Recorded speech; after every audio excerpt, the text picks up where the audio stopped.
Welcome back, ladies and gentlemen, to Deep Thoughts. I realized in the last video that it's going to go up tonight. I was bumping the mic a little bit with my foot, and I don't hear it, but you can hear it. It's only really about like a 5-minute period, but I haven't done that in a long time, so I do apologize if you're little bumps and you're like, well, because if you're riding in your car, all those little sounds can be really weird. By the way, 494... whatever happened with the sound, it had a massive hum on the track. So when I pulled out the noise, it was, it made my voice sound a little electronic here and there. So just, you're not hearing things, but that shouldn't happen moving forward. Everybody wants me to talk about NASA, and I'm always sitting there going, what the hell am I going to say? I don't want to go through everything I've already said before. But I recently got a call. And I heard a big pile of bullpucky from a friend of mine. And I'm going to double blind this a little bit, but my friend was so excited that they had talked to this other person who actually, this person's name, because this person is rather known.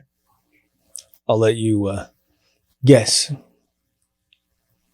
This person that they talked to essentially claimed that he has all the connections in the military, inside NASA, inside all these, deep organizations, and that he covered the last 100 years of NASA BS. And the stuff that he told my friend was the most asinine crap I've ever heard in my life. But my friend, for whatever reason, it's one of these weird situations where you always tell them the truth and everything you always tell them always works out. And then they get it from somebody else and it's completely contradictory. But because they put on such a show, which is this guy's whole game, they throw out all the stuff that you've ever said and they adopt all this nutty, crazy stuff. And it's sort of disheartening. You go, oh my God, really? You're that susceptible to someone telling you a bunch of lies? And when I was interviewing my friend back about talking to this person, going, well, did you ask him this? Did you ask him that? Did you ask this? Anything logical was not followed up on. Like big outrageous lies and just complete contradictory crap to reality that would defy the history that we have experienced.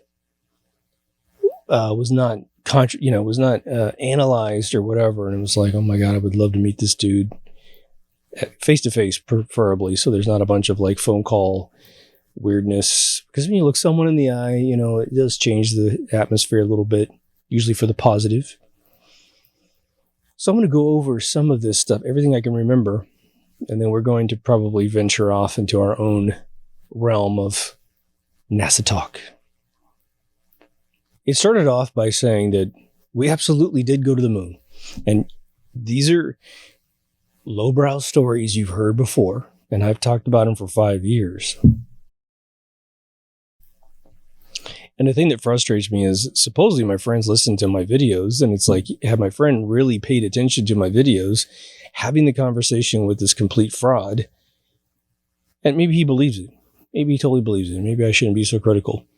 But it would have triggered other questions immediately to go, yeah, I've heard that bullshit story. And,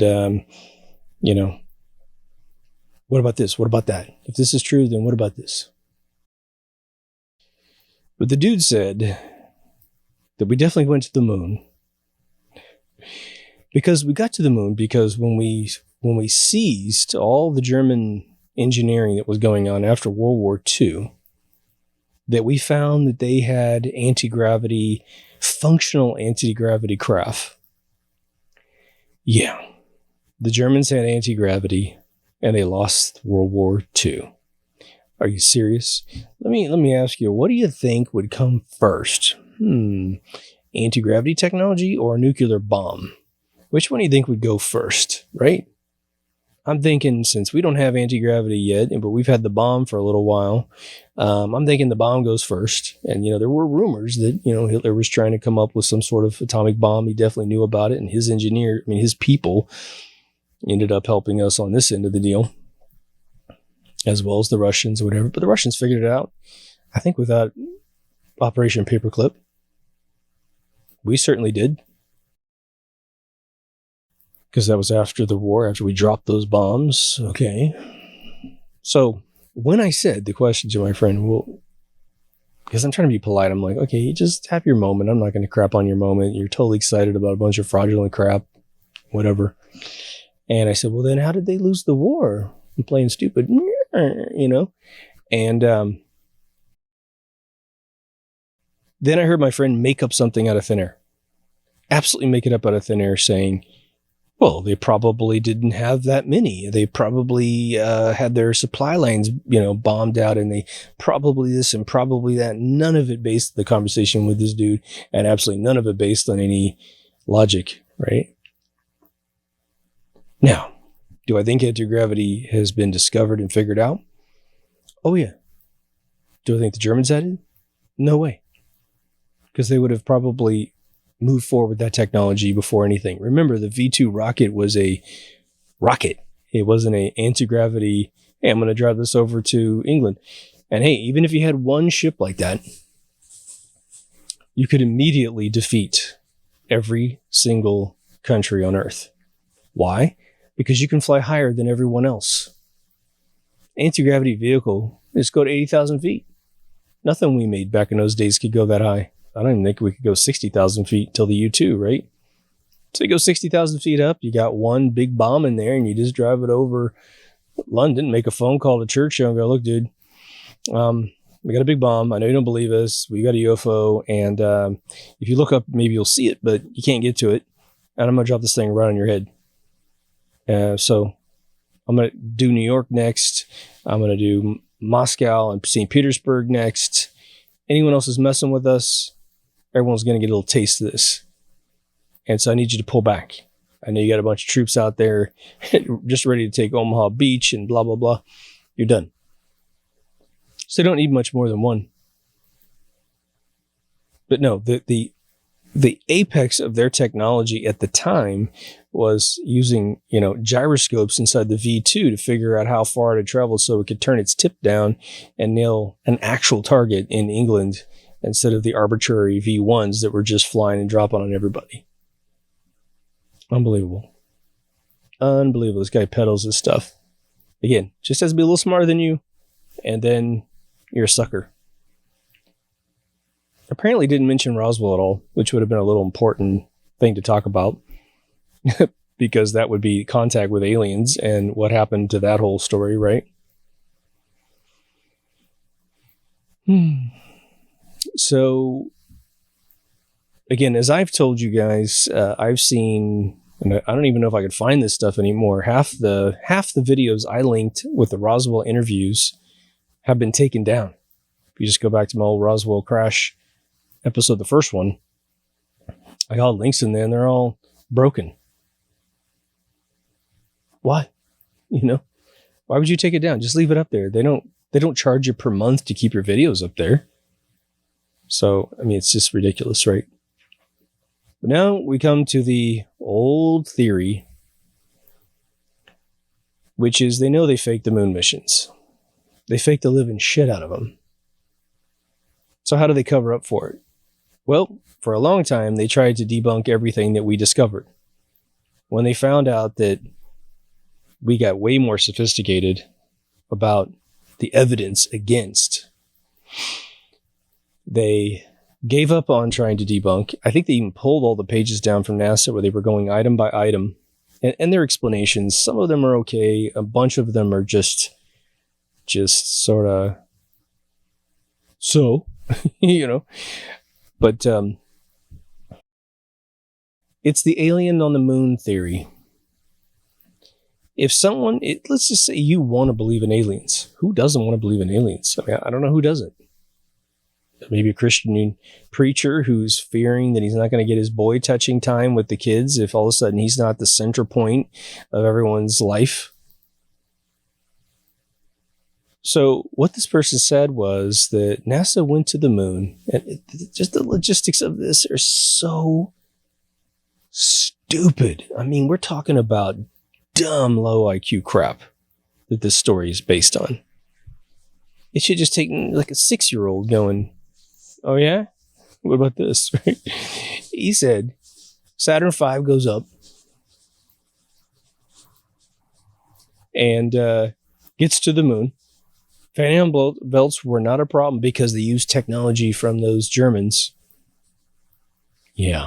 They go to the moon, and there's aliens waiting for them on the moon. It's the John Lair school of I see, aliens inside sand dunes, right? And so they had to quickly fake the moon footage. And then apparently fake it, really technically 7 more times, right? Because Apollo 13 has a big issue. So it's 6 times total, 1 failed. Apollo 9, Apollo 10, both go to the moon, supposedly. And again, nothing changes any of the issues. If you have patented technology that is, way more advanced than anything that's out there, and this is the other spiel, this guy, I was going to say shtick, but I said steal. It's a spiel stick. Then you would just develop something that is going to use that technology right in front of our face in a way that we don't see it, really being the capsule or something would actually have this Van Allen belt proof shit on it. And then you punch through the Van Allen belt and, it's like, ooh, yeah, 1/4-inch aluminum totally makes the game happen. But meanwhile, you really have a Faraday technology and some, I don't know, maybe electromagnetic inertial damper force field around the outside or whatever, because your ship's going to have that too, right? Your anti-gravity ship. But yeah, so you go there and you bump into aliens. Sure, man. Totally. Yeah, it makes complete sense, right? Oh, man. Since I want to believe in aliens, I guess I'll grab your alien story and overlook the fact that you couldn't actually get there. That's their game. There's one astronaut lives in Malibu. He meets with this UFO group up there, and they're all just drinking Kool-Aid, man. They want to believe. So anything you say, dude, anything you say, it's all true. And he was trying to make excuses, I guess, for why the astronauts were all just like, again, excuse me, not the musician. Neil Armstrong has been sobbing prior to the press conference. You can see the puffiness of a cry face. You can. You can see Buzz Aldrin, who is just the little boy who's in trouble in school, just writing in his desk over to the side. I mean, he won't even look up at the press conference. He'll look up first and say, oh my God. You got Michael Collins over there. He's actually holding this shit together way better than everybody else. I mean, he was the most level-headed guy in the whole thing. God bless him. I mean, he's forced into this, man. It's their fault, but come on, it's the 60s. They just killed Kennedy, Malcolm X, Martin Luther King, and Robert Kennedy, just to name a few. So when they go to the astronauts, they go, that'll be you and your family if you say anything. There'll be a little crash in Ojai, right? They're not playing games, man. Plus, they're coming from a very innocent view of America where, hey, our government is trustworthy, never going to kill anybody. And now all of a sudden they reveal to you that they've been killing all these people and you're on the list if you tell anything. Yeah, of course they're going to keep their mouth shut. Of course they are. Plus, the whole thing with, thank God, Bart Sibrel has saved our ass with this whole thing. Or Sibrel. During his movie of, Astronauts Gone Wild, had this story been true about having gone to the moon with some other vehicle or some other technology, Buzz Aldrin wouldn't be threatening Sibrel with the lawsuit in the back of a bookstore packing his shit when he's shown the video that's proof that they didn't go. He would have said, yeah, well, you don't know the half of it, man. We did go to the moon. Or something to that effect, right? He'd be alluding to, ha, you idiot. We definitely went to the moon. We just didn't We just weren't the first because someone else went up first, right? That was the other big epiphany, right? When people say these lines in the story, it's like, it just reminds me of real stories where you will hear someone say, you're a young kid, you got some big profound thing, you take it to an old guy in a little country town on a porch somewhere, and you're like, man, did you know this happened? And the old man just looks at you and goes, you don't even know the half of it. And then what he'll say is like, Neil Armstrong wasn't even the first man on the moon. And from a guy like that, and maybe has a huge background in NASA or wherever, and he's retired on this porch, you might be like, really? What happened? And it's like, okay, it's a lot more intense than you think. But when you hear these outrageous claims with no outrageous evidence, what can you do, man? But apparently they go to the moon. And again, there's no claim of when this happened. It's Neil Armstrong, Buzz Aldrin, and Michael Collins going to the moon with the technology that we saw, but some tech that we don't know that's working for them. And they land, and there's a bunch of aliens there, right? There's a guy selling a book. He just debuted it, I think in 2014. He's talking about, again, these polygon ships and stuff. He drew them for us so we could see them, and it's like an old man drawing what would be a really impressive spaceship for an old man. Instead of just going, they were geometric, we really don't know how to describe them to you, we weren't there, but this is where we heard them and whatever. Never any photographs of this stuff.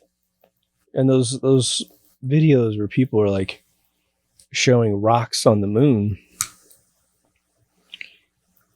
and they're like saying that they're spaceships.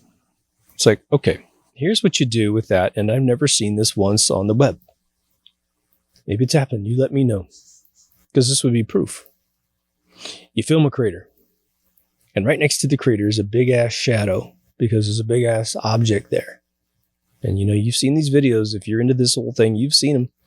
They'll say this rock is like as big as New York City or something like that, right? It's some big giant thing. And it'll say the shadow is the ship, and it's been parked next to the rock. Because apparently, the way I've seen the story a couple of times, I think Jeranism has been one of the ones that presented it without saying it's true. But they're trying to tell you it's an alien spacecraft mining the moon.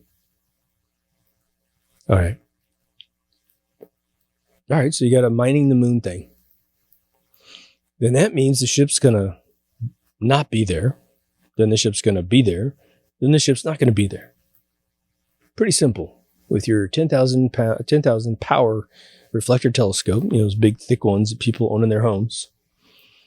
Any clear night in the day, especially if you're living in a rural area, especially because people drive to get to non-polluted areas, right? Deserts, fields in Kansas. It doesn't take you more than, 10 miles, and you're in absolutely clear skies. You can see about 2,200 stars if you acclimate your eyes for about an hour. But you can film the moon. It looks amazing, right? You can get these shots. You see them all the time. Okay. So film one day, timestamp it, publish it without the object. Film it. Don't take a photograph, because photographs can be messed with, right? Then film it again. And then film it again. Have some other mechanism in the room to prove that that you're actually at that time frame. I don't know. Film the internet on your telephone with the date of the news or something. A front page URL, not a sub-article. But supposedly these astronauts arrive, and then NASA is like, oh crap, there's aliens up here. So here's the thing. There's just so many ways to debunk this. It's like, where do you start? There's 1,000 ways to tear this to shreds. One, the story is initially told that it's Neil Armstrong, Buzz Aldrin, and Michael Collins. Of course, Collins is out there doing a big loop out there. And of course, that technology is all bunk. Spacesuits don't work. The ships don't work. Nothing works in space that we've ever created, because you can't retro rocket a ship with no atmosphere, right? So it's hitting the moon at 17,000 miles an hour minimum. So now you've got this lunar lander going 17,000 miles in a orbital loop. And so you turn on some engines, Not the 10,000 pound thrust thing, because it has a cover on it all the way to the bottom, right? And these little tiny, retro rockets are not going to stop a 17,000 mile an hour object in no atmosphere. What would you be pushing off of? Absolutely nothing. You're a hurling meteorite. Again, people don't want to pay attention, pay the price. They repeat history. This is how shit happens, right? So here comes this thing, 17,000 miles an hour towards the moon. Well, what it's going to do is it's going to fucking crater at 17,000 miles an hour. Even if they turn that 10,000 pound thrust engine like the old lunar lander video game, they're going to have to turn it.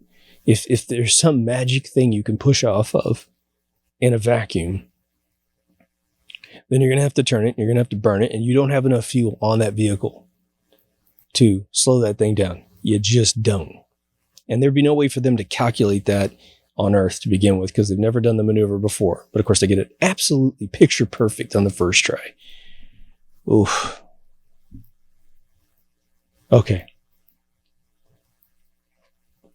So we're going to loop back to they landed in a different vehicle at a previous time.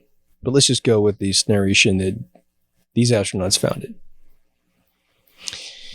So they land, and of course, NASA's like, quickly, in the next 2 hours, it was all live, right? So it's like, in the next 10 minutes, build a fake moon base, moon surface, crane down a duplicate, put actors on there, organize the script, get it all going together, and then just put that on TV. Just, hey, lickety split, no problem, right? Impossible. Absolutely, positively impossible. Now, does anybody remember the trials and tribulations of getting a rocket to go into low orbit? Does anybody remember all those rockets that just blew up on the tarmac, just went up about 2 feet and then fell down and boom, boom, boom, boom, boom? Yeah, they've got super advanced technology, don't they? Right?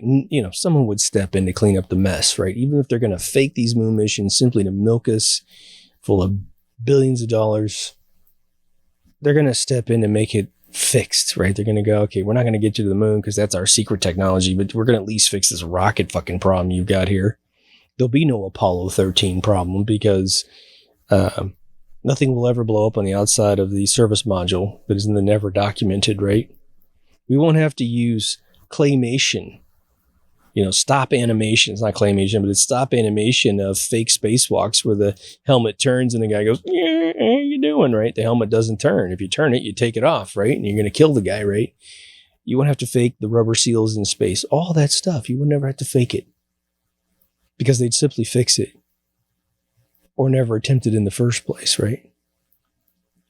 Yeah, so you find, just to kind of keep looping on this whole concept, you find that there's aliens on the moon. In fact, one of the stories I heard was that aliens on the moon, the guy who's selling the book, he said the astronauts landed in the conventional Saturn V service module, lunar module, and the alien spaceships were there, and what they said was, get the fuck off our moon. That was the first thing he said. And the first theory I've ever heard where it really went to any level of detail besides, we found alien stuff on it, right? Oh, you saw Total Recall too. That's nice. So let's say they went ahead of time. Okay. So let's just try to loop back the logistics of what a moon mission would be. Let's say you got some UFO out there, right? You got it from Roswell. You managed to back engineer it. Of course, this guy never talked about it. I mean, you'd think that would be something that you would know about, right? And at some point, I'm going to do an episode about those Hindu ship designs that pretty much, it's around the time of Christ, if not before Christ, and it was a bunch of drawings of ships that look exactly like the UFOs that a bunch of people have documented. Because it looks like man had figured this out a long time ago, or wherever the hell we're from. We got to see some of the home vehicles or whatever. So they put together a spaceship, I guess, and they get it functional at some point, and they venture out into space. They completely have the controls of this, and according to this dude, it's all man-made, and it was created by Adolf Hitler's group, which again, that doesn't make any sense because the guy lost the war. I mean, just think about the presence attack of a ship like that. Let's think about what would be the most basic form of this ship, unless, poor Bob Lazar, who's stuck in his pathological lie of the element 115. If you don't have the element 115 trick that Bob Lazar's talking about, which again is not a natural occurring element, you have to create it on Earth. It may be naturally occurring somewhere else in the universe, but not on our periodic chart. They had to synthesize it on Earth, and supposedly they didn't synthesize it till 2003. But let's just say that's just above ground, late technology, You'd have to have damn near a 0-point energy system to create an anti-gravity system. Most of the theories that were on the table being taught in universities, and I saw one lecture from 1965. I want to say it was Cornell University, but I saw more than one. And I used to have a book, and I showed the book on one of my episodes. I can't find the damn thing. Where the hell it went?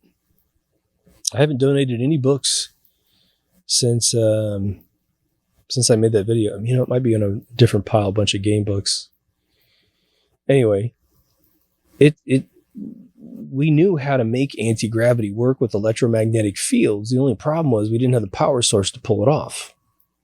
My buddy Sid Mead, again, had people coming to him routinely, bragging to him from very intense secret agencies, very legit people, okay? Because he was a futurist designer. They always liked talking to the guy that was imagineering this stuff into existence, but he also lacked a lot of the power systems for his designs. But you would have to have some form of 0-point energy system in 1945. If there's anything worth taking, there's a catch. Let's say that I'm telling you that I'm working on a 0-point energy system in my garage, which I am not, but let's just say I was. And let me say I've worked on it for 2 years, but it's not really quite perfected yet. Well, you wouldn't be able to take that and go with it because I've got a bunch of stuff that doesn't work yet. It doesn't quite hum. It doesn't quite work. So in order to get it finished to the point you could steal it from me, means that the Germans had completely tested it. What's also very interesting about it is that Nikola Tesla, who I think died in 45, right? He hadn't figured out how to do that. Of all the things, he didn't figure out how to do anti-gravity. And he was a master of electricity. He was a master of infinite energy, using his Tesla coils and a pin straight down to the earth. To use, instead of ground, he used it as a siphon, for all the plasma energy at the center of the earth. Okay. So the smartest man in the world didn't have it. You might go over to the Coral Castle dude and go, well, he had a wheel in his house, and he was able to levitate rocks using this wheel. Well, it's still a limited amount of power. Sounds like he had a lot of power or some weird sacred geometry that he used to infiltrate the stones to give them permeability to ether so they could rise off the ground and be moved around by a 110-pound guy. Okay. It's, the way this guy told the story is it's a turnkey technology by 1945. You just got to take it. Just that black box right there. Push the red button. Boom. Anti-gravity happens. See those two ships over there? Well, they totally work. We just didn't deploy them during the war when we were losing the war. Think about it. Desperate measures for desperate times. You would get those damn ships out and do something. Take a warhead. Take a 1,000-pound warhead. Put it inside the ship. It's man-made, right? It's not alien-made. It's man-made. So you can make it bigger. Anti-gravity is anti-gravity. Again, if you can get, let's just say, a 5,000-pound vehicle to float in the air, I'm pretty sure you could get a 10,000 or 100,000-pound vehicle to float in the air. What would be your limitation? You need almost completely 0-point energy system, meaning infinite power, to make this work in the first place. So what would be the difference, right? Again, they told Sid Mead that the spinning mercury and electrifying it was definitely a technique that was used to create an anti-gravity situation, but that they were light years past that and it didn't require anything weird. And supposedly from 1945 to 1969, somewhere in that region, which is approximately 25 years, NASA's sweating their balls off. NASA is covering up a gigantic hoax. So from 1945 to 1969 is almost 25 years. Gus Grissom gets murdered in the Apollo 1 test pad because he said this thing was a limb and it wasn't going to go to outer space. What would be the point of killing Gus with cyanide gas or cyanide whatever? There was cyanide in his body, plus the other two guys had cyanide in their bodies. No one struggled to get out of the vehicle. They said it was an oxygen fire, but everyone's still in their suits, and their suits are burned, but not burned down to the bone. They got a blast hatch on one of the sides with TNT pins in it. So no one moved. They just sat there because they were already poisoned to death. Then they start the fire, a fire that's going to be out in seconds, right? It'll be out in seconds. Regardless, they could pull the hatch and boom, blow that thing out. All the air is going to go outside. Maybe there's a fire. Maybe there's an issue, but at least they could crawl outside. Maybe they would die from falling out the vehicle, but none of that happened. Why would you kill Gus Grissom if you already been to the moon in some super duper whoopity duper, spaceship? Why? Who fucking cares what that guy says? You don't say it. I mean, you don't care what he says because let's say that guy went to the press and said, this is never going to take off. It's a lemon, which is what he supposedly did, right? Okay, fine. He's obviously unaware. We've already got technology to make this happen. So we make him look like shit by demoting him out of being the first astronaut. Neil's going to be the first one now. Gus was supposed to be the first one, and then Neil became the first one. If they kill Gus and his two buddies, all right. So because they know they have this little ace up their sleeve called an anti-gravity ship, right? Hey, we're going to make fun of Gus. We're going to destroy his credibility because we have a bunch of tech that Gus doesn't know about. Or you pull Gus aside, take him into Hangar 18 at Patterson Air Force Base. You go, dude, you need to chill out with your fucking lemon thing. I know that this Saturn V thing looks like crap, which I don't even know if that was in the blueprints by 65 or so when Gus was killed. You take him into Hangar 18, you show him one of these sports model ships that lands in the backyard, right? And you say, look, there it is right there, dude. We're not only going to go to the moon, but you know what? If you really want to, in exchange for you shutting the fuck up, you can actually be the first dude to get out. What do you think? Oh, yeah. Gus is going to be like, hell yeah. I am a test pilot. I am definitely flying in that thing. And I will shut up. I will apologize. I will say I was drinking too much. And definitely whatever we make on those pads is going to make it. You put me in a blow up rubber duck and I will say that that's going to take us to the moon. Don't even sweat it. And he gets to go. Boom. You wouldn't commit murder if you had a ship that was going to the moon. Now, the logistics do not get negated simply because you come up with an anti-gravity ship. What am I talking about? Okay, so you got a ship. I've thought about this 100 times over before any of these lies came back. Any of you have ever seen the movie Explorers, which I think was directed by Steven Spielberg or Zemeckis and Spielberg together, whatever. It's one of the most endearing movies ever made. It has a bunch of kid stars are in it, man. It's just a great movie. But these kids were getting these dreams of these schematics. And one of them was a genius, which I think was Phoenix. And he was writing them down. And then they'd build the circuit. And then something would happen. And they built this little ball. And then it flew all around the room, almost killed them. Then they made the ball bigger. And they realized this ball is infinitely impermeable. It's like invincible. So then they go to the junkyard and they steal a car out of an amusement park. It looks like the ones in the haunted house at Disneyland. Sort of the capsule ones, right? And they get inside and then they make the ball go around the capsule. Then they fly all over the place, but they realize there's no air. So then they dream the air circuit and they put the air circuit in there and then poof, they can breathe. I think it was an Apple IIc in the vehicle, but so I've thought about this because it's just one of the most beautiful little fantasy movies where little kids are sent the schematics to build an anti-gravity vehicle with an oxygenated circuit in it, right? Just brilliant, right? It was funny because the air just spit out from the PC board. Really funny. But even if you had that, unless it's because they had a clear ball around a amusement park ride. They could have gone to the moon and they could have seen everything out the front of the vehicle because there's just nothing but a big opening there. It's a force field around them, or they could have looked around and seen that we didn't go. But we're talking about an airship, right? Some human-made ship that is using an anti-gravity field around it. And I'm telling you, the only anti-gravity device we're ever going to find is one that can displace ether.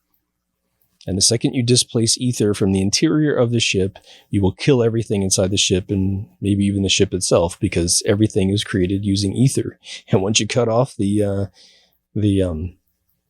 water supply, your water entity disappears, right? And so if you cut off what you're made out of, you will instantaneously vanish or just turn into a pile of like ether reflecting around the room. You will cease to exist on a level that has never been done in my time frame, right? So you get to the moon. You got a window in your vehicle? I guess maybe you do. Again, if the Germans made it, they didn't make it for interstellar travel necessarily. They made it, which is all BS anyway, but if they did, they'd probably make it for Earth-to-Earth journeys. So if the aliens are there, I guess the only way you can really figure it out is to look out the window, because there's one thing you can't do in this vehicle, nor is it ever described, right? I'm pretty sure it's pretty cold in space, right? Having never been there, I'm still going to say that what is heat and what is cold? To make something cold, you have to slow down its molecule vibration. To make something hot, you got to speed up those vibrations. Okay. Well, that's why the hottest things that we run into in this universe so far is flames of fire. Why is fire intangible, right? Why does it just seem to be this apparition that just disappears into the night sky? Because it is unbound by a nuclear force. All it can do is move so fast that it just dissipates and diffuses into the atmosphere. It ceases to exist. Plasma energy being probably some of the hottest stuff on this planet. That's when you see the arcing electricity on electric wires like a Jacob's ladder or something, right? Massive agitation. Millions of volts half the time, right? If not tens of millions when it comes out of a lightning bolt. Okay. So the vehicle enters even 200 miles up. I know that they say that the various levels of the atmosphere are really, really hot, but there has to do with the fact that, again, probably those particles are, even if it is super hot, you have there's a third law of thermodynamics. Heat attracts to cold. And so the ship could vaporize simply because it's getting annihilated. But if you had your anti-gravity bubble around the outside, because I'm sure the Germans were worried about interstellar travel, creating a vehicle to ultimately win World War II, so you get through the Van Allen belts and you don't get cooked, because the Van Allen belts are going around the skeleton of this sort of Faraday cage. Right? I've suggested that in my UFO, to build a UFO or building a UFO episode. All right. But now you get outside the Van Allen belts and shit starts slowing down. The amount of ether that's out there is definitely palpable, but it's not anything like it is down here, because we have tangibility down here, right? Guarantee you, a lot more ether where you and I are sitting than in outer space. But space is big, right? So they get to the moon with no atmosphere. I mean, you wouldn't be able to see the surface of the moon the way you do if it had atmosphere. So I know a lot of people lean on theories that there is atmosphere, but there's no measurable atmosphere there. I mean, it's crystal freaking clear when you look through on a massive telescope, which I've done. Even if you have one of these 100 power zoom Sony cameras, you'll start seeing parts of the moon you never thought you would ever see. I got a 50 power Sony camera, and it takes amazing pictures of the moon. Okay. So you're on the moon now. The ship is really starting to hold still, man. And so you're super duper cold. I would even assume that maybe even in the light it'd be super cold. But again, without atmosphere, who knows what's really going on? Are you super duper hot? Is that why the moon is white? Because maybe it's just burned by the moon, or burned by the sun, excuse me. So you meet these aliens, and how do you get out? What you got this stolen technology from the Germans because you don't have the know-how to do it. What are you going to do to get out? What crazy bubble are you going to come out in that's going to protect you from all the elements? Let's say the calculations are even remotely correct, that there's a 500-degree swing between the sun and the shadow, and it's abrupt, right? So you're an astronaut standing in a suit, the front of your body's 280, and your back is negative 280. How does the ventilation system work again? Tell me, So even if you met these aliens, how are they going to talk to you? Maybe telepathically or something? I'm sure they'll make up whatever you need to hear. The thing is that even though consumer telescopes in the 60s were definitely something to laugh at, by the time they started landing on the moon, we have observatories with massive both lens and reflector telescopes that human beings would be looking at. The landing sites of all these ships, they've been looking at the moon for as long as they possibly can. If there was a tremendous amount of traffic, and I've seen some BS videos of little tiny particles moving in front of the moon, it's like, you just have to be devoid of any CG technology to believe that that stuff's real. Again, if you had a guy in Arizona who's your friend, and then some random person in, say, Canada, both looking at the moon at a particular night, and both of them picked up that little piece of debris going in front of the moon and changing directions and changing speed, giving it, de facto intelligent movement, and it's coming from a slightly different angle because they're about, 2,500 miles away from each other, then yeah, you can go, holy crap, there was a UFO right there in front of the moon. But so far, our little visitors have managed to stay out of any major videos on the moon for my entire lifetime.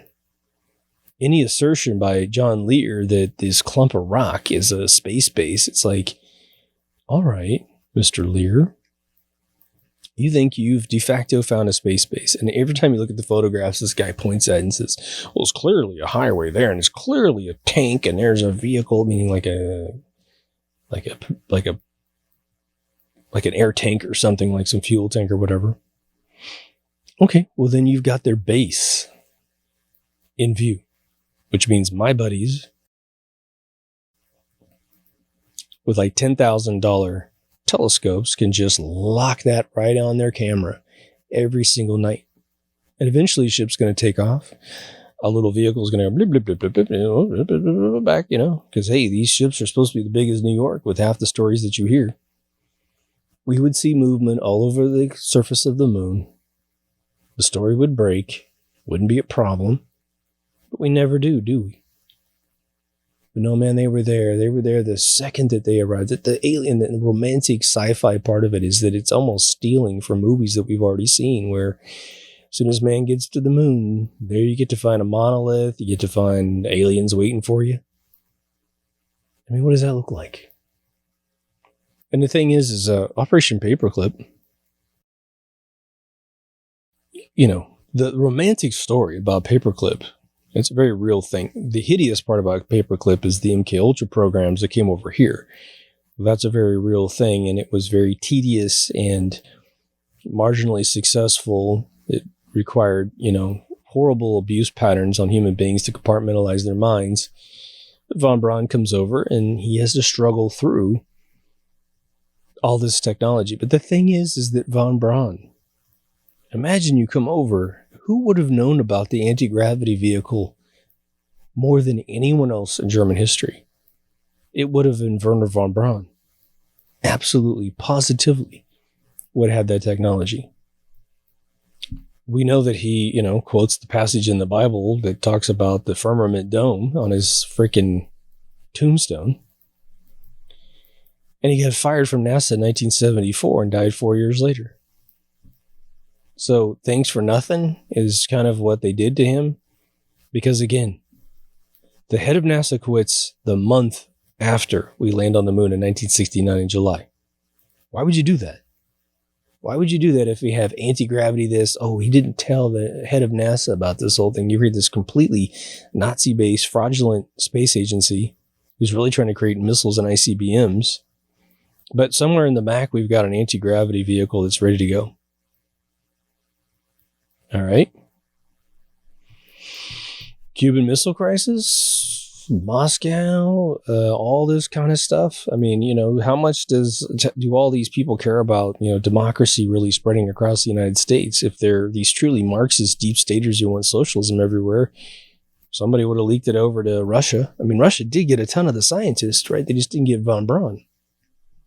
The other thing, too, is that the second that you had technology like anti-gravity in 1945, your side would be, remember, because morale is huge, right? Morale is a gigantic, huge thing when it comes to war. And so letting some people know that, hey, don't worry about it, man. We got anti-gravity. We're going to fuck these people up. We're going to make everyone pay for bombing us, man. And, supposedly it short circuits before it's all over. But you go there before, you can't get out of your vehicle because there's no way to survive, because that technology wasn't developed by the Germans, because they didn't see this as a trip to the moon. It really gets to that freaking, what the hell is that series? The Russian kids who created the Nazi sci-fi series. It's hilarious, right? I think they're on the third movie now, where basically the Germans retreated to the moon, and there's a swastika shaped station, a space base on the moon. And a lot of times they romanticize it to the dark side of the moon because we never ever see the back side of the moon. And I heard my friend the other day say, well, we know the Russians went to the dark side of the moon. What? Like, I've been in this for a really long time. I've heard that dropped every once in a while, but how do you know that, right? I mean, like, what piece of evidence? You think the Russians would sit back and take egg on their face the whole time, canceling their moon project and all this other stuff? Why would they have so many problems on the tarmac with their rocket exploding? Their big rocket, which is about 2/3 the size of the Saturn V, with probably twice the thrust power, couldn't escape Earth's gravitational force. Of course it can't. What is it? I did that math on that one episode where it's like the Earth is several million times bigger than this object. You can't just walk away from that. The other thing that's very, very telling in this whole bullshit story is that it really seems like the moon missions, as rumored, as being filmed in a Hollywood studio, the one thing that I think has kind of gotten through the cracks is that this was a last minute thing. For all intents and purposes, they did not think they were going to have to fake these moon missions, but they did in the end because of technological problems, not because of aliens on the moon. But the big question is like, okay, so you got aliens on the moon. Let's go with that story. You really, if they're waiting for you, right? There's like two scenarios that you've got. Welcome. Congratulations. It's first contact. You made it to the moon. That's good. We've been waiting the whole time for you to make it to the moon. Now let's integrate our societies. Let's move forward. I think that's what a welcome would mean.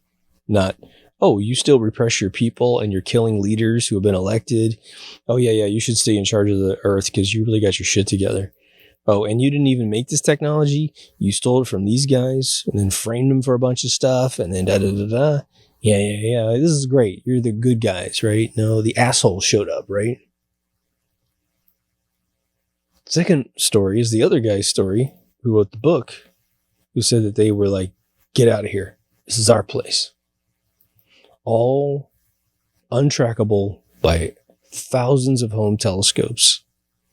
Apparently they're gone. Apparently we met them and they're gone, right? Because we film the moon every night. I mean, like, how many videos are up there? Filming the moon, looking for the those vibrational rings that go around the moon, right?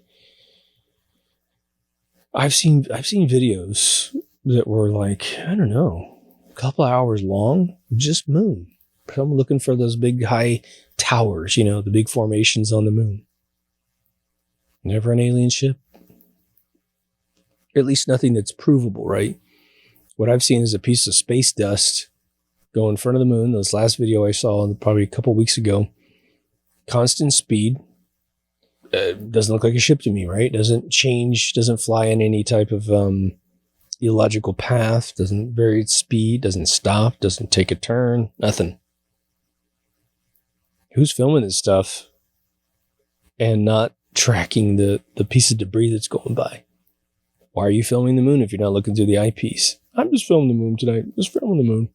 It's all on auto, rotate or whatever. Just filming the moon for no reason whatsoever. Like we don't have enough just ambient footage of the moon, right? No, you're down there looking through going, oh man, look at that crap. Oh, let's move over here. The ones I've seen have been meticulously filming the moon's surface, trying to find specific objects to see what they can determine out of them, right? If there was any traffic to the moon from spaceships, we would see it. We simply would. But let's say we build this ship and we can go back to the moon. We can go to the moon. We can go to the moon once. We can go to the moon 100 times. All right. We still don't have technology to get outside unless we talk to an alien to figure out how to do that. And I don't know that they do that. Don't know. But you would think there would be a tremendous advancement in technology, even the stuff they let us see down below. But the guy talking, providing all this hoopla, is a guy that never seems to advance his theories beyond his own ability to write and really steal science fiction from other people. This dude said once that in a previous thing I saw him do, the big question about Roswell was, why did the ship crash? Why did it crash?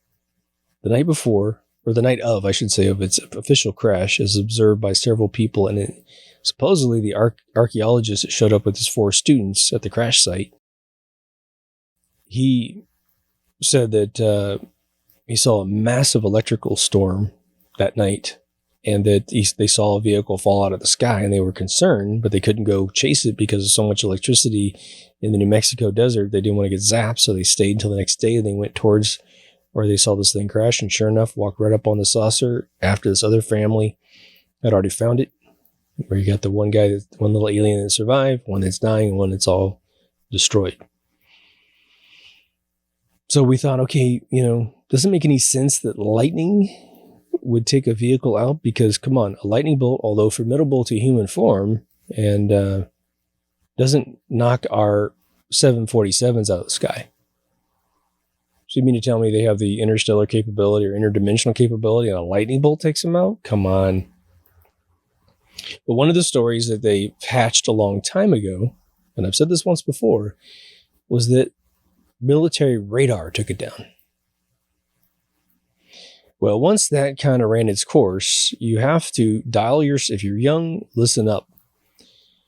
Radar technology was about as impressive when it came out to laser beam guns would be to us today, right?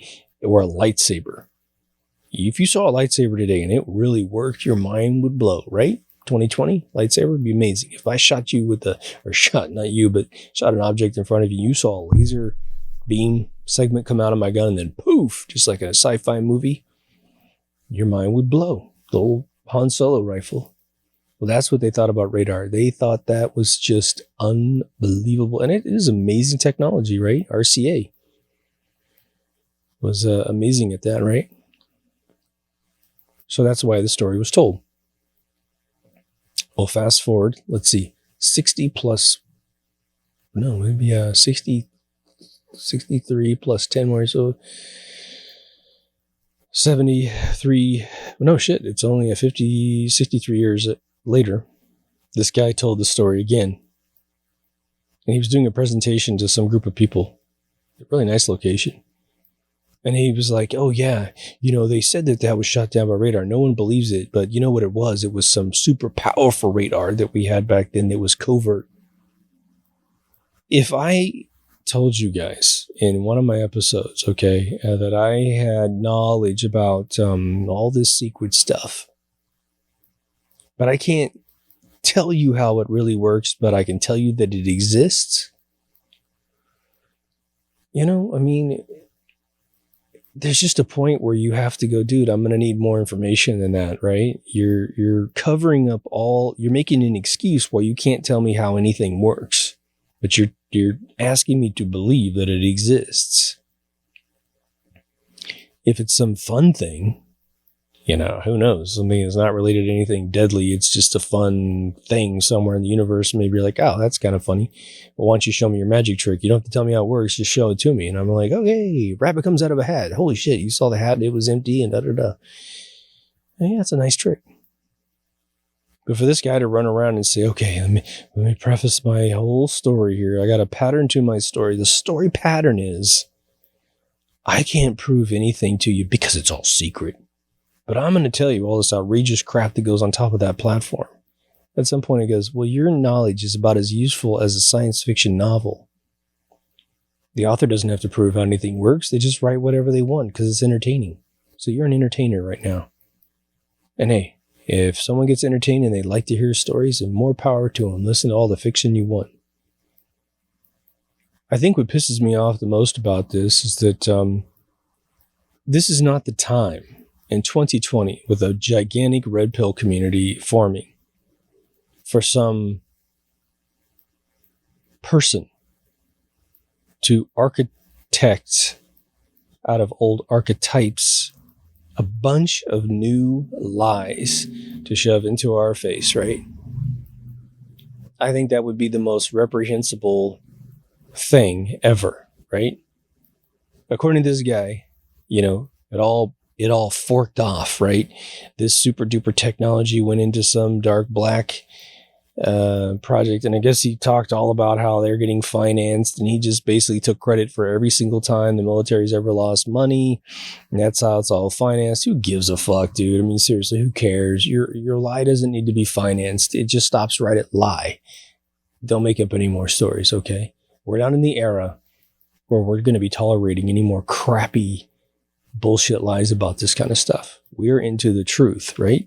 So why don't you just cough up the fact that we didn't go, you're a shill, and you're not to be believed ever again. It's really tantamount to somebody, I gotta say that word right, tantamount, T-A, to us getting the world reset, and then this guy shows up and wants to put us back in the box of lying, and then dupes a couple gullible people into it. Now let's fast forward with this theory. Boy, they got anti-gravity this and anti-gravity that, and boy, UFOs are just all over the place. Can't seem to stay in the air very long because they always fall into the ground. Bless Bob Lazar's 2 PhDs that he can't prove he's ever been in Boston in his entire lifetime. But he got a PhD there, of course, from MIT. Doesn't own a shirt that says MIT. Never took any photographs of ever being there. His family doesn't know he got 2 PhDs, but he would technically be one of the smartest people on this planet, and would not go uncelebrated by his fellow classmates. He would not go uncelebrated by his fellow professors. I guarantee you, if any one of you call my physics professor in high school and you ask him my name, you say, what about this dude? Is he really smart or whatever? He would stop you and tell you my legacy. Like I've said before, like I called him once about 10 years ago, and I was like, I just want to tell you, I love you to death, and thank you so much. Your education has literally launched my whole career, because it took everything from mathematics and astronomy and sound waves and physics and computer class. And it's just an amazing dude. And he told me, he goes, you were a pain in the ass, but you were my second favorite student. And I was like, oh, and I told you guys recently, but one thing he said was, he goes, I'd ask a question, and he goes, you would give me the dictionary encyclopedia definition in 2 seconds. And he's like, I don't know where you came from, but he goes, I've taught for 30 plus years. I never had anyone ever do that before you or since, And so it's like Bob Lazar's got all this, he's just like 50 times over my head, right? Doesn't know that gravity isn't a phenomenon. Give me a break, man. We're following these folks that create these romantic stories. I don't know why Bob did his thing. He's a fraudster in the first place, right? I like the guy. I mean, I like him as an entertainer. I like the way he thinks because he's sort of advanced a few interesting theories. The 115 theory is really cool. A crystal that, if resonated with a little bit of power, creates an electromagnetic wave, which could be routed through the architecture of the ship down to the antimatter engines, which then get infinite power to then, which he doesn't even understand. He says it creates a gravity bubble. It doesn't know that ether exists, but he's talking about gravity bubbles. Like, what the fuck is wrong with this dude?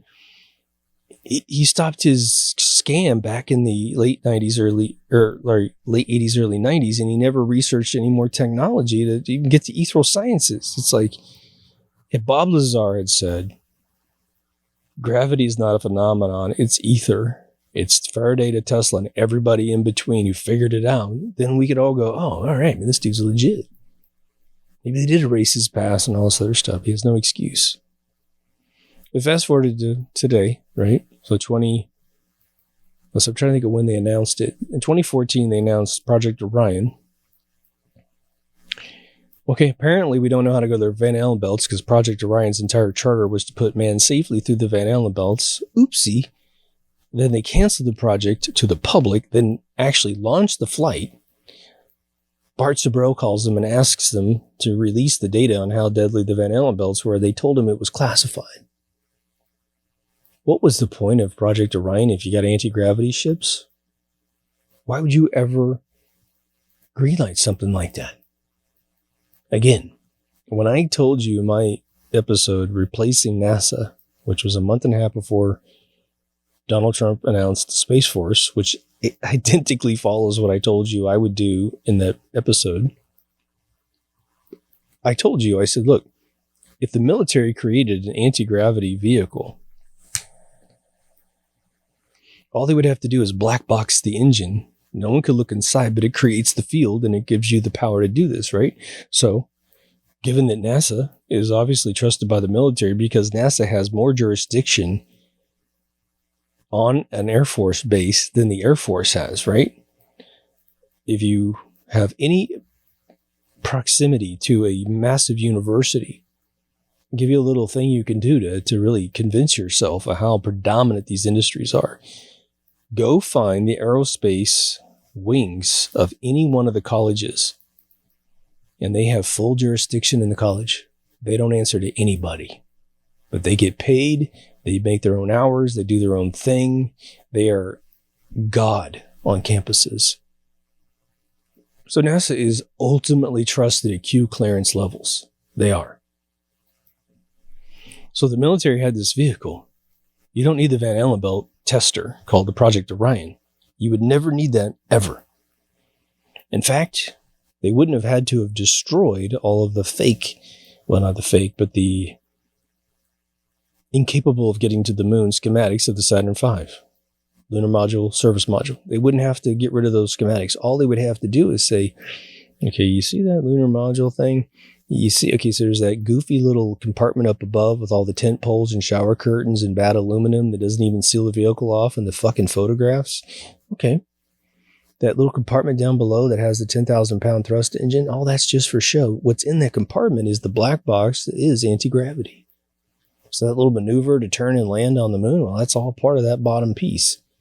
We don't need to fake shit. It really lands. It really does its thing. It goes from 17,000 miles an hour to nothing in 2 seconds. In fact, it got there in 1 day, not 6 days, right? Or whatever the date is. I can't remember, but you wouldn't need Project Orion. You just smuggle that crap into a new vehicle. You launch it with some Saturn V thing or some SpaceX thing. Even SpaceX wouldn't have to know it's inside. They just go, yeah, the ship's going to make it there. Oh, really? That's cool. We'll put it in the Falcon 9. Boom. But SpaceX is busy building Tonka toys that just fall over because the wind blew hard. They lit up that spaceship. It just melted in its own footprint. They're making toys and spending all of our money doing it. I think Elon Musk is about to pop. I think that guy's about to spill it all. But the thing is, they're going to use his Twitter feed to prove that he was nuts. And they're going to bump him off and say that he did it to himself. I bet you. The dude needs to come on this show, hardcore. Why don't we start pounding his Twitter? I can't do it. It'll look bad. You go to his Twitter and you're like, you should get interviewed by Deep Thoughts, man. Fuck Joe Rogan. I love Joe, but he'd be a much better interview on this show. Wouldn't let him slide as much, but I give him massive respect. In the last week here, they debated the mining rights of the moon. Oh, yeah, because we're just going to go right back up there. No problem. Mm-hmm. But it's classified. Nature's classified. The Van Allen belts are classified. Okay. Here's the thing. For this notion that they're 50 years ahead of us, 1,000 years ahead of us, all this other, because of some Nazis, right? And that's how we got eclipsed the whole, spectrum of life. It's like, no. At most, you are 1945 to 2020, right? So you're 75 years in the future. That's all you are. That's all you could possibly be in the future, because you can't add proverbially, 1,000 years onto the technology when all it took was mankind to do it, from Nazis, right? Again, supposedly everybody escaped. No one ever talked about it the entire time. Von Braun never said, oh, we got anti-gravity. What are you talking about? Like saying something. Just nuts. But you're sitting at home. It's 1969. You're watching this Hollywood lit Saturn V. Right? Remember, they hired Hollywood to make the Saturn V look sexy. And it's going to take off and it's going to go to the moon. Now, you saw the technology on TV. Let's just say it was all legit. Let's say everything worked out just the way that they said it did. We're all full of shit. Okay. So the Russians saw the Saturn V. Did they build one? They built a space shuttle. Why didn't they build a Saturn V? They had this other thing that was really cool with engines 2.5 times more powerful than our engines, because we fly with their engines today. Designed in the late 60s. All right. So they showed every human being on Earth the Saturn V. Did anyone go in their backyard and build a Saturn V and go to the moon? Andy Griffith tried it in that one show he made on TV. Didn't work.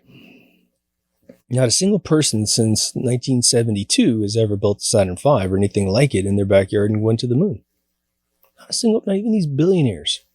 No one's done it. So apparently showing the public technology that works, at least it launches, right? Probably gets us into low orbit. No one's ever built that by themselves. So if someone showed us an anti-gravity vehicle, and we don't even know how it works, that no one can build it.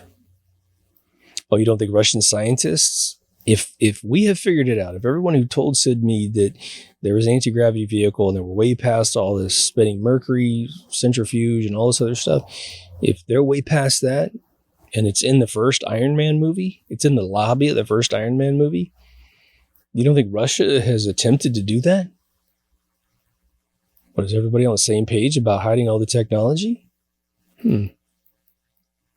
Merely showing us something that we couldn't possibly build doesn't expose the world to that technology. If you got some closet billionaire somewhere is like, I'm going to build an anti-gravity vehicle because I suddenly figured out and cracked, or had some guy tell me how to make a 0-point energy system to make this work, we would have supervillains.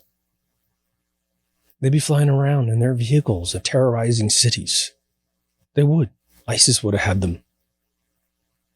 But they don't, because it doesn't exist. This 2024 mission, which I guess has been postponed over and over and over again, I heard it went out to 2028, and then I heard recently that it was postponed again because of coronavirus. So funny. Remember when I said to you guys, one of the episodes back there, I said that maybe they know something's coming, which is why they've picked 2024. And so they know something's coming. Therefore, they can use that something that's coming to delay this mission indefinitely so they never have to come up with the goods. And here we are. The world is shut down. Coinkydink? Maybe. Maybe not. 2012 London Olympics. I think for me, there's something I need to watch to confirm this, but if it's someone bullshitting somebody else, just in a personal conversation, I guess it's just up to that person to believe it or not. And honestly, it's not a global harm / foul to public. But if this person is telling the world this stuff and trying to get people to believe this stuff, it depends on how many people that they attract and impact with this story. It blows me away they're, negotiating the mining rights of the moon. The other thing you have to remember is that, let's just go back to the Nazi theory. Because again, it's so romantic. I mean, they're just a platform for anyone to insert whatever revisionistic history they want to do because it's like, they covered it all up after World War II, right? And so they can say they found black magic, museums or something in the ground.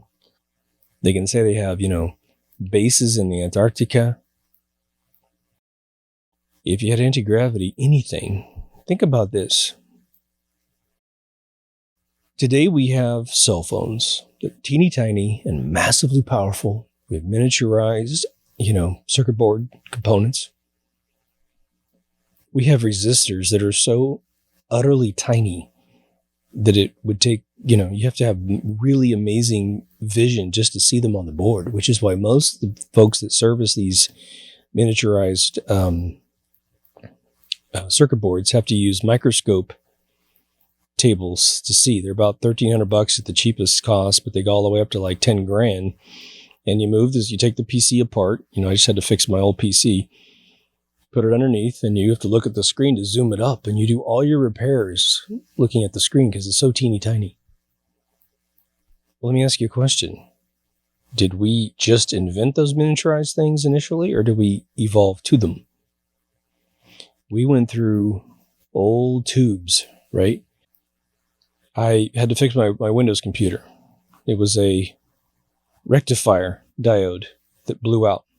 My power supply was screwed up and it put power into the unit. Thank God this thing fried because it would have fried my old computer, but that's what that thing is designed to do. It's a little teeny tiny thing. I mean, maybe it's 4 millimeters in its narrowest angle, and maybe it's like a 1/4 inch long. I ended up using a big normal diode to repair it because my pads were fried.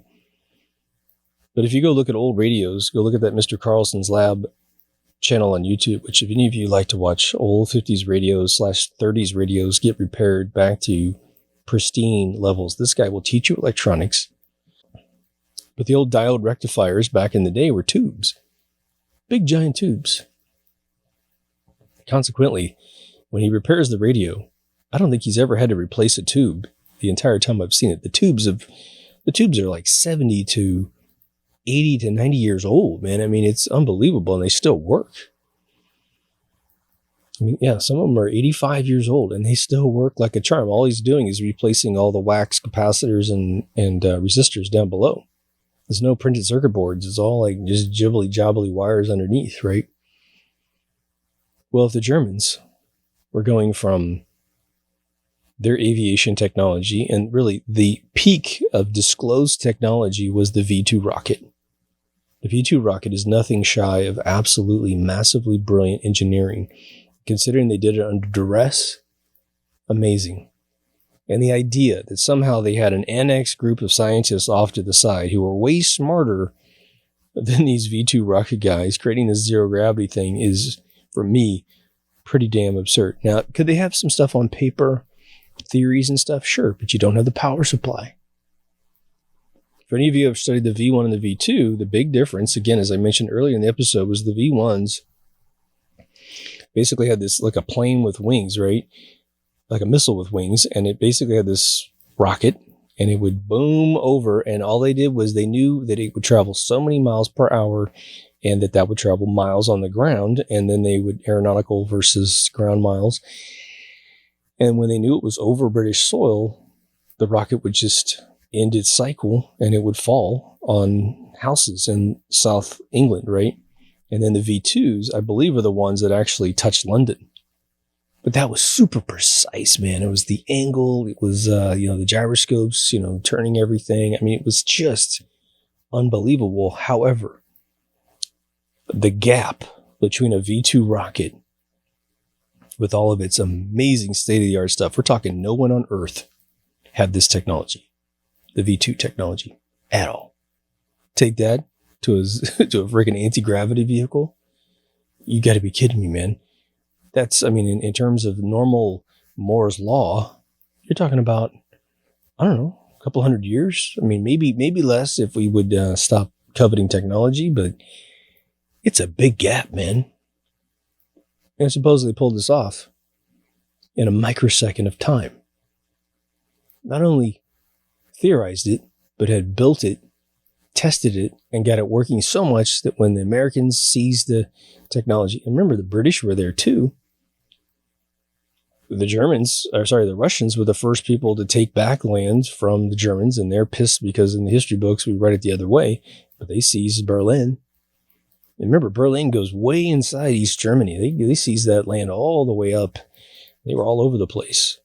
But they didn't bump into any laboratories. They never got a single person. Maybe that's the luck of the draw. But now, what about all these other theories that I debunk with my own logic, which is, that printed circuit boards came from alien technology out of Roswell. Fiber optics came out of Roswell. Velcro came out of Roswell. Okay, so extruded glass, we've always known that carries light. So fiber optics is nothing more than a binary system of flashing lights. Okay, so we've been doing light, I don't even know what they call them, the Morse code lights that you find on Navy ships, right? We've been doing that way before the Navy. You would do that, between guard towers in the 1800s, right? Because we had Morse code already, which was transmitting, messages over wires. The story of Morse code and telegrams is one of the most amazing technological growth periods of mankind you can ever listen to, because the way that they had to get the wires to carry the signal miles and miles and miles and not lose its amperage on the wire is just amazing. The brilliance they did. So all they did was soup it up with glass. Then they made it out of like silicone and all those kind of things. As far as printed circuits, hey, once you serendipitously find that taking silicone, pour it out, and then you leave the lights on and it starts to eat away, and you come back the next day and it's thinner and thinner and thinner until you have holes in it. You're like, oh shit, light is actually burning this thing. Well, that's kind of a similar chemical reaction that happens with film. All right, well, this stuff's very conductive too. So imagine we just create a few logic gates, boom. Velcro happens natural in nature. It is literally the mating ritual of plants. They create little Barbie things that hook on animal fur, and the animal moves around and cross-pollinates a bunch of flowers. Or insects can even do it. All right. All those are gone now. Not alien technology. The thing is that let's just say that, I'm just going to beat this up because for me, it's just, there's so many things about it that just don't make any sense, right? The thing is, if you had a fully tested anti-gravity vehicle, one anti-gravity vehicle that's totally working, right? And remember, we found those UFO ships that they created, which had, propellers in them and they had little landing gears on them and stuff. It was silly looking, right? Nothing close to it. And yes, they had a stealth kind of ship, looks like our B-2 bomber.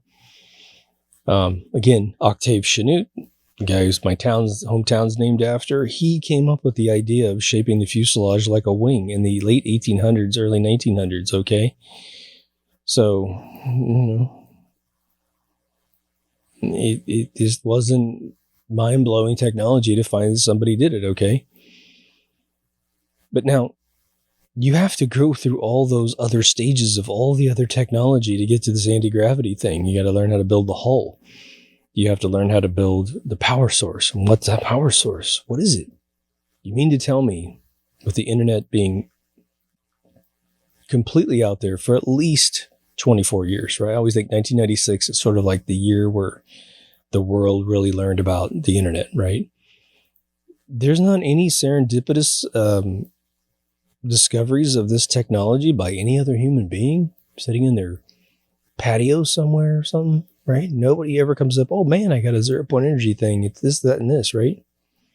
It could only be created by MIT. It could only be created by Caltech or Cambridge or Oxford or some other high-end tech facility. You just can't even remotely bump into this.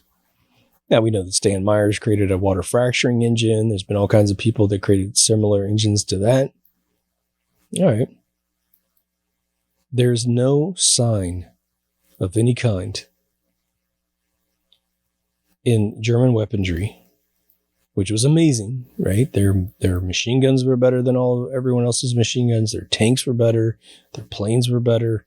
I mean, everything they created was better. They had rocketry that was weaponized. Unbelievable. But none of it needed anything close to the level of technology required to create a fully functional UFO. Now, let me be my own cynic. Because what I told my friend was, there was a video that I've mentioned several times. I actually found the URL yesterday. It was hard to find the freaking video. Super duper hard. I don't know what the deal is. But there was a dude who took an interview on Project Disclosure. He was from Peru. Well, he wasn't from Peru, I don't think, but he was an American soldier stationed in Peru. They were told an aircraft had crashed into a mountain, and for them to go look at it, assist however they could.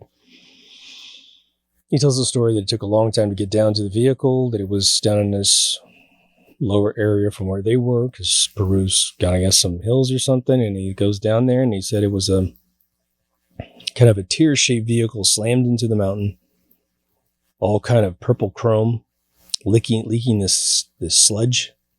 I'll put it in the description of the video.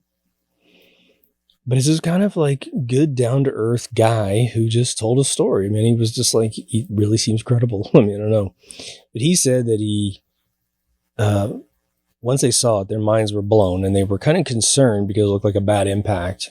But he said that as soon as they got close to the vehicle, they got this sort of telepathic message from the aliens inside telling the soldiers outside they're okay, not to worry, relax. He said they all felt good.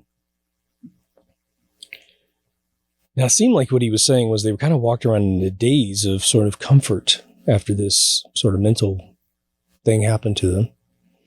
But according to this guy, black, if I remember this right, black vehicles descended out of the sky, full anti-grav. And to his shock and awe, soldiers came out of the vehicles wearing black outfits, all American folks. He's American, right? So he's like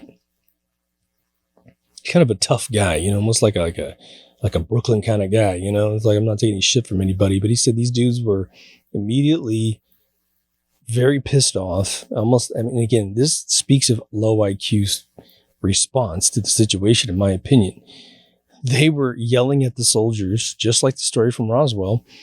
Like, what the fuck are you doing here? What the fuck? You should be blah, blah, blah. And really cussing. It was like, that was the big point of his story. And he says, they're yelling at me. And we're all kind of going, who the fuck are you, man? But Jesus Christ, where do these ships come from? According to this guy, he goes, man, somehow the U.S. military's got like a bunch of ships we don't even know about that just show up. He said he was dragged into I think he was dragged back to his vehicle.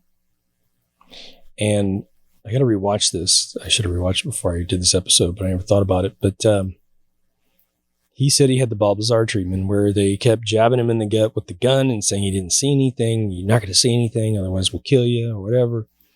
They said, I think he said they held him for like 14 hours, which is like, that's all day. It's just like, really? But he said that, you know, he wasn't going to put up with their crap and he was going to tell a story. So he did. He told a story. It is the most like believable witness I've ever heard in an interview other than the Roswell people. For me, it doesn't really change the moon hoax thing because of all the death and all the craziness and all the faux pas they made, you know. But that's several years after the moon missions. And so what that story correlates for me more is all the dudes talking to Sid Mead. Or maybe it's the one guy that keeps coming back to Sid. I don't know. Sid has passed, so Sid didn't hold anything back. I mean, Sid sat down and told me everything the guy said. It did sound like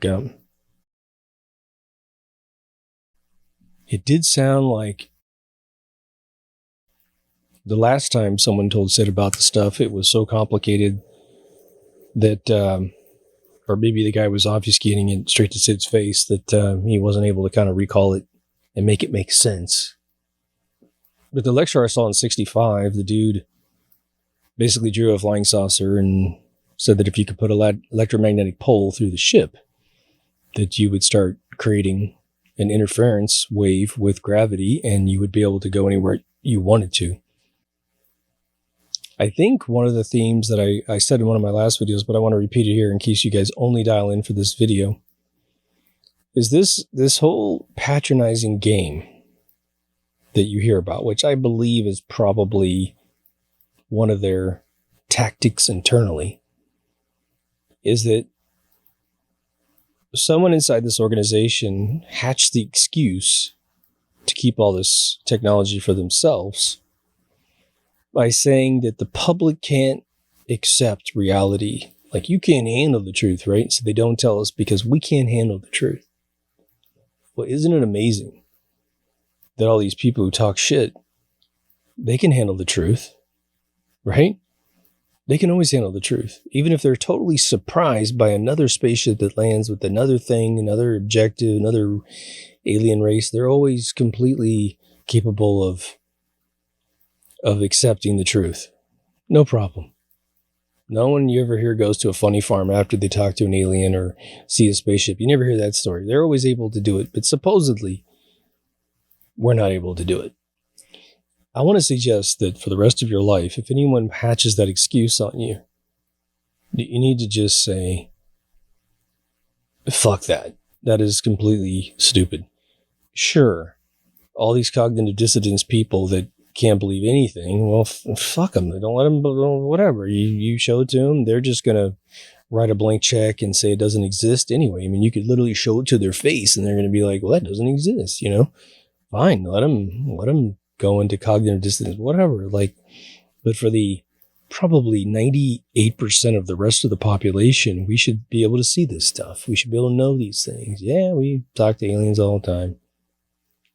Again, the one thing that makes me think that nothing's going on the moon is that we'd see it. We'd see the activity, right? I mean, there's a debate, you know, because the moon's a big object, right? That if a ship went up there, the idea is that you couldn't see it. Well, it depends. If you make the ship highly reflective, very mirrorish, then maybe it's always going to reflect enough of its of its surroundings that it kind of like emulates and blends in with the surrounding. Yeah, maybe that's the case. One could suggest that if you could make a gravity bubble around a vehicle, that perhaps light wraps around it, and so it looks like a mirror anyway, and it's just kind of invisible. As you know, if it's in space, it's black. If it's on the moon, it's white, and so you just, wherever it is, you just can't see it. But unless they're building a base on the dark side of the moon, for instance, anything they would build in standard light, you would start building a structure. You would start disturbing the surface of the moon from previous photographs, and then someone over time could start to go, well, that wasn't there before. You know, we can do before and afters in Photoshop.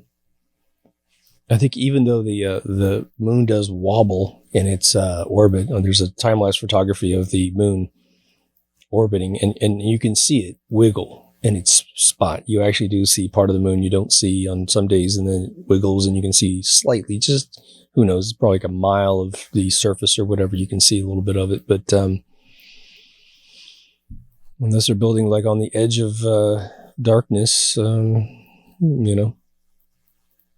yeah, would you want to work in like sub-Kelvin degrees when you could work in the sun? you know? You could take advantage of solar power if you had it. I mean, technically speaking, with infinite power, you know, Jesus, you could just do anything you wanted to. But now let's think about one of the other basic things that kind of negates this whole story. So far, what I've told you is that NASA has this technology and the government has this technology, the weaponized CIA kind of government, right? Right? Patterson Air Force Base kind of shit, right? Okay. So who do you think was involved with 9/11? Was it Joe down the street? Some neocons with a little vanilla pad and paper? Okay, first thing happens. No. The deepest, darkest intelligence agencies on planet Earth were a part of those hoaxes, right? So, why do they make so many mistakes if they have all this 1,000-year in the future technology? Why can't they pull off one of their massacres without massive, massive mistakes? All the super duper technology. Why does everything they do look like shit? Why are they caught the second they pull anything nowadays? Super duper technology, trying to overthrow the world. I mean, think about it. The deep state, who wants to take over the world more than anything on planet Earth? They want to take over the world. They want to knock a bunch of us off, probably 99%. And one of our listeners did make a cool comment the other day, and I didn't see it till just today. He said that one of the stories he read about the Georgia Guidestones is that they were built in 1979. Everything I've ever heard was in 81. But it doesn't take multiple years to build them. It takes about probably 6 months to quarry out those big rocks and get them all fitted. And was that it was the belief that supposedly in 1979 there was going to be an apocalyptic war of nuclear weapons, and that this was the message to the survivors of the nuclear holocaust. It's all bullshit. I mean, it's like, give me a break. I'm not criticizing the person bringing me the comment. I very much appreciate the comment. But one, we were in no nuclear threat in 1979. Go back and rewind everything that was in the movie theaters in 1979, the culture of America, the culture of Russia. We were not in the nuclear threat envelope, okay? There was a few of those nerds that keep that clock of the prediction of when we're going to have the Holocaust. I mean, fuck off already, right? The fear clock. Look at the fear clock to be feared into something, right? 79 might have been one of the best years in American history. No one's going to be predicting the apocalypse, right? Unless you got the button already going to be pressed, right? But two, if that was the true charter of those stones, then we got past it, right? We got past this nuclear holocaust. So the secrecy of who owns the fucking things doesn't need to continue to exist. They can be torn down now. We made it past it. You don't have to retrofit in a 2015 stone towards the top and then take it out later. This is an Agenda 21 thing, period, right? It is. Okay, so let's just get that out of the way before we move on here. But okay, so we see them trying to do the slow cook. Coronavirus, completely a deep state move, pre-planned. Simpsons in 96, George Magazine with Bill Gates in 97, 2012 London Olympics, till he enacts it right in front of your face. And then, of course, all the bullshit stuff we've seen this year. Okay. Plandemic, scamdemic, whatever you want to call it. Death rates over-exaggerated by probably a factor of 10. Okay. And it only triggered because Trump became president, right? That this whole thing had to occur. Okay. If you wanted to take over the world and you have all this super duper anti-gravity technology from 1945, for fuck's sake, and this von Braun threat of an alien invasion thing, he was saying that before he died in 78. Okay, let's do a little bit of math here. 45, all the 50s, all the 60s, almost all the 70s. So it's 35 years roughly. They already had all the technology. They were incubating this thing and they had already flown to the moon, according to this guy. So you got the alien invasion locked down, man. You just make a few hundred of these vehicles. Some of them may be drone driven, some human driven, whatever. And you just fly them all over the world. And you freak everybody out. And then you make one land and you fake a bunch of guys getting out, some hybrid children or whatever that have taught us weird language. And they're all Klaatu, Rada Nikto. And then they leave. And they're like, okay, they want us all to be under the same roof. And if we get under the same roof, one economy, tattoos on everyone's arms and, mark of the devil, whatever. And then we're all going to get the next batch of goodness from these guys. And poof, the whole herd jumps in. That would have happened. Trust me. Especially you do it in 1985 and everything's booming, everything's great. Everyone would be like, yay, aliens, boom, fuck yeah, let's get under one new world government. But they realize they can't do it. Boy, this coronavirus has taught them how much we love freedom. The ass whooping hasn't even really begun yet, and they're probably going to call everything off and everything started before that even occurs, which is good. But let's just run their scenario forward. They've got all this super duper technologies, thousands of years in advance. Okay. But they want to have the whole world to themselves. Let me give you, it's sort of a morbid subject of them killing us all off, right? It's pretty morbid, right? If you're going to commit a crime, and if you're going to commit a crime, then you sort of have to worry about society coming after you for the crime, right? There's people that are still in existence after the crime occurs. And they're going to come after you and they're going to sue you and they're going to put you in jail and they're going to try you and they're going to put you, maybe to death or at least keep you in a prison for the rest of your life, depending on the magnitude of your crime. But what if as a result of your crime, there are no more people left? Any measurable amount of people that can do anything to you. And if they've seen you kill 99% of the world, still leaves a couple 100 million people on planet Earth, but they're all distributed all around the place. It's easy to herd them. You got Boston Dynamic robots that can come in and fuck you up. If that's the case, what are you worried about? You kill off anyone who could descend against you. You kill off everyone that could ever rise up a hand against you. Of the 200 million people that you have left, we just run your database of social media dissidents, and anyone who was ever awake goes to line A or B in the FEMA camps and gets annihilated immediately. Okay, we just killed off all the dissidents. All right, so out of the people who are left, they're all serfs. They're all people who sell their freedom to get liberty. So if they had all this tech, we'd be gone by now. 100%. Deep State would say, yeah, why are we slow cooking the frog? Take this fucking knife and just stab him right through the heart. Slice him in half. Done. Get rid of all these people that bother us, right? Well, now, we're pretty sure they could drop a virus here and there that really killer bastard, right? Hopefully none of us see that in our lifetime, but I fear that we're all going to get a front seat to that fucking nightmare. If no one grows any balls and arrests these people, I mean, it's going to really be frustrating. Let me just throw this out there. It's going to be really frustrating if, all of our neighbors start dying. Let's say you're one of the lucky few to not get this stuff in your system, and you wake up late like I do, and you work all night, and you wake up and your neighbors are all on the ground, and you go back inside going, oh shit, they dropped it, man. And Q is out there going, well, we gotta get all this stuff legally put together and all this. You can't just arrest people because we know they're criminals. You gotta do this other stuff. And if no one grows any balls in the next 6 months or so, we start pulling these people off the street and getting them incarcerated. Some big people that are infiltrators and crazy motherfuckers, then, if you don't secure their money, then they can pay someone to hurt you. So, again, I think that because of all the flubs they've ever done, their group is really small, in my opinion. A lot of people think, this dude was pitching this idea that it's a 70-30 split.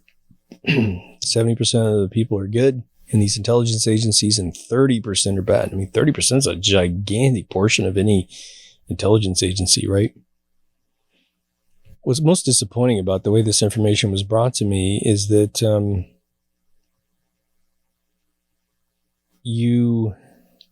I mean, if you're a true red pillar, and I don't know anyone in our group that is like this, but when you put forth, you prioritize your need to hear good news over truth, you are a very dangerous person to society. And you're very dangerous to be a person spreading information, because you're spreading lies so that you don't have a problem sleeping at night. You shouldn't have any problem sleeping at night knowing the truth. As bad as it might be, at least we know. And if someone's getting fully exposed, like a Bill Gates, even though it's frustrating to you that the guy's not in jail for all the shit he did in Africa, for all the stuff he's done in India, I mean, why they haven't publicly stated as a government, Bill Gates is one of the most wanted men in the world, according to our intelligence and toward our group, because he's given 47,000 people polio, sterilized 500,000 people in Africa, not quite as much that much, but almost. About 450,000, excuse me. You know, again, I want to make sure we all check ourselves, that we're not that kind of person. That someone comes in and tells us a sweet story that just cleans the slate of all of our concerns. Oh, no, it wasn't like that. It was like this. And it makes no fucking sense whatsoever logically. But you're like, nom, nom, nom. You're just eating it all. And it becomes your mantra. Hey, it's okay if you're all by yourself and you're just feeling better in your house, bullshitting yourself. But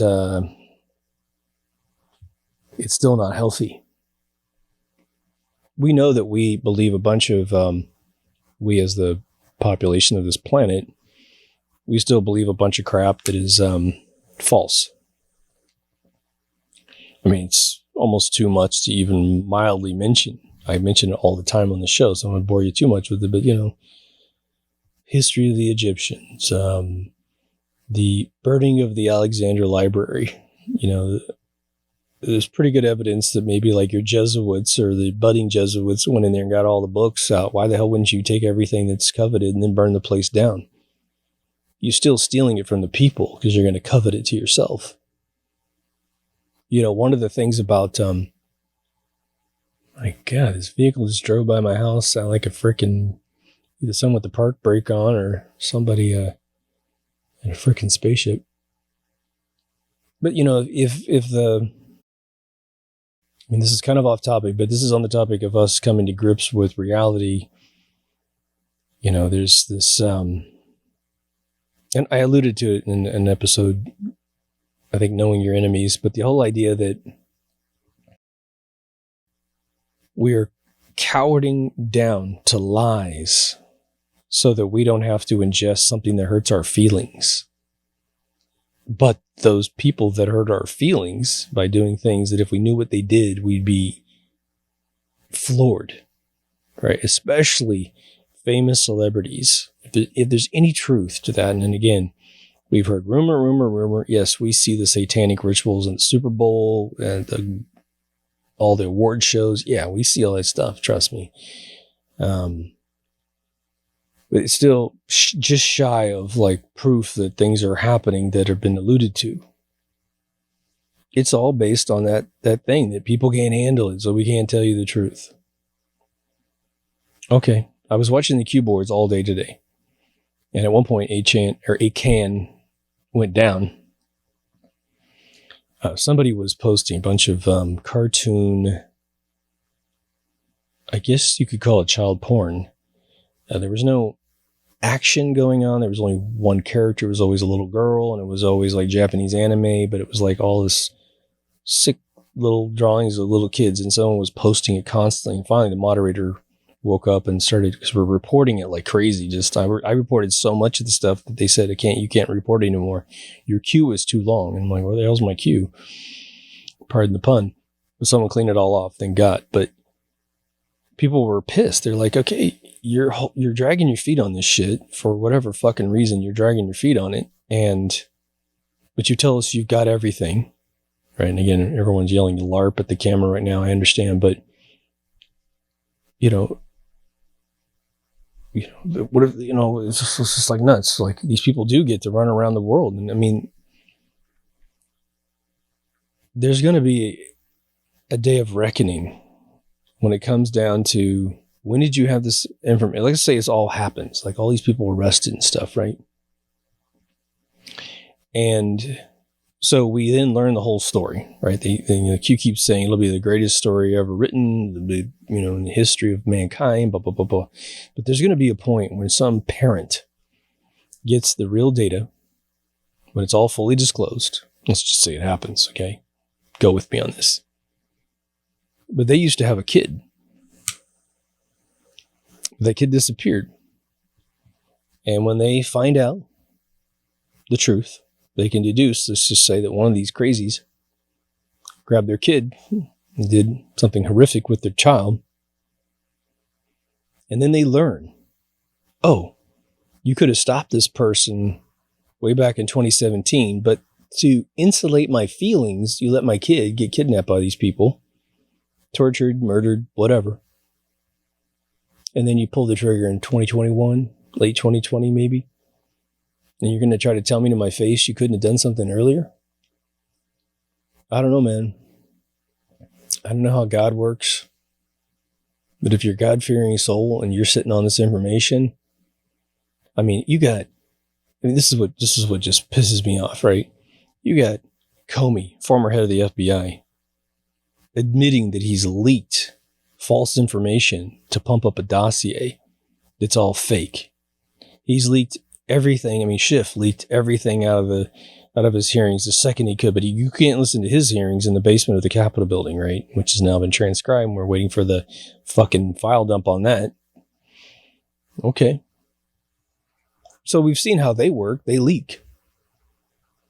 All right. What about Anthony Weiner's computer information? How about leaking a little bit more of that? Maybe nothing horrific, but something that's going to really, some famous person in a really awkward situation. Maybe it's even a non-illegal situation, but it's like, whoa, I never saw Tom Hanks look like that before. Something, right? Hillary's in a weird compromising position. Something. They're not playing with, fire against fire. They're like, oh, we got the fire truck right here. It's full of water. It's got all the firemen ready to go to put this fire out, but we're waiting for the fire to get really busy before we put it out. Meanwhile, your shit's burning right in front of your face, right? What do you mean? You put it out, man.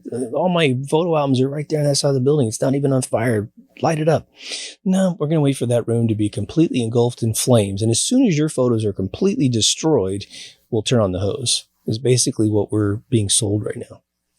And I mention this because, it's enough already, right? Haven't you just had enough and this guy's running around pitching all these other lies so we can get back into an envelope of complete bullshit history? I just feel like some people are old enough that that teddy bear that is the moon missions, they just can't put it down. It's like the crack pipe. They just can't put it down. It calls to them. Save me. Save me. Oh, moon missions, I will save you, there's talk of like pardons that were handed down before Obama left office. Everyone's pardoned. It's like, sorry, we're just going to wipe those off the face of the planet. You don't have a pardon. I'm sorry. And you know what? Yeah, maybe we will write the legislation on how pardons given by the President of the United States. They are revocable, especially if it's a treasonistic crime. There's no pardon for treason. Maybe an agent had to sell a kilo of coke to some drug dealer in South America, which is kind of the opposite way he buys it from, or does do some drug deal to catch the cartel guy, and you want to pardon that dude because it was illegal technically for him to get involved in a drug deal, but you pulled off a dude off the streets who was providing metric tons of cocaine or heroin to America. Hey, that's a cost-benefit analysis that we can all live with, right? Start leaking the truth.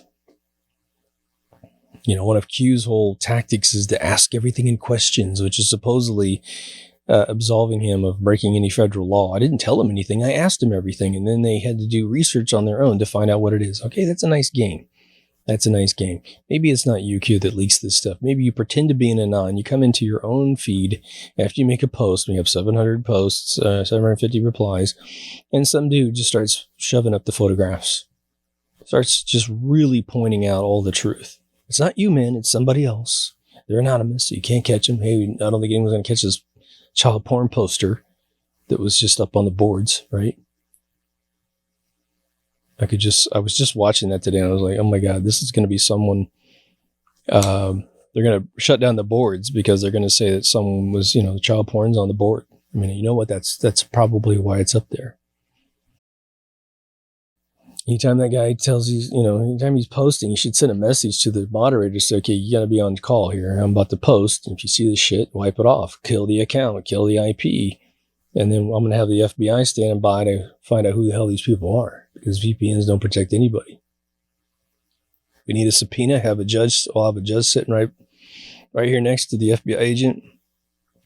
Okay, they're going to print it out, show it to the judge. He's like, boom, swings the gavel. You got full rights to investigate who the hell this is. Go. Warrants. Boom. Immediately granted. Raid some pedo in some basement somewhere, right? Probably John Podesta. Anyway, I've gone on. I'd be interested in any rumors you've heard around those storylines, any other logic that you can apply to this to knock it out. Criticism, welcome as well. I just don't buy it for all the reasons I just lamented. Anyway, if you haven't been to deepthoughtsradio.com, please go. That's the central hub for it all. I feel like we're riding on thin ice a little bit with the channel on YouTube. So I haven't heard the channel getting banned for a really long time, but they supposedly took down 200 channels related to disagreeing with things, the official narrative. So let's just see if us keeping a little bit diverse kind of ironically rides the truth margin like the Twilight Zone did back in the day. But that's why you need to bookmark deepthoughtsradio.com. We have 2 video, 2 audio, 4 social media. Make sure you get on our Facebook group if you have a Facebook account. We have a few ways to donate to the page. For those of you who still do, thank you so much. I understand times are tough, so if you got to pull your donation, I completely understand. We have a store. If you do join Patreon, there's a 20% discount in the store, so you can put $1 in Patreon, get the 20% coupon, and then you can run over and save yourself quite a bit of money with your first purchase and then shut everything down afterwards. I'm going to pull the shirts and all that stuff at the end of this month, so June 1st, you won't be able to get anything that's up there right now.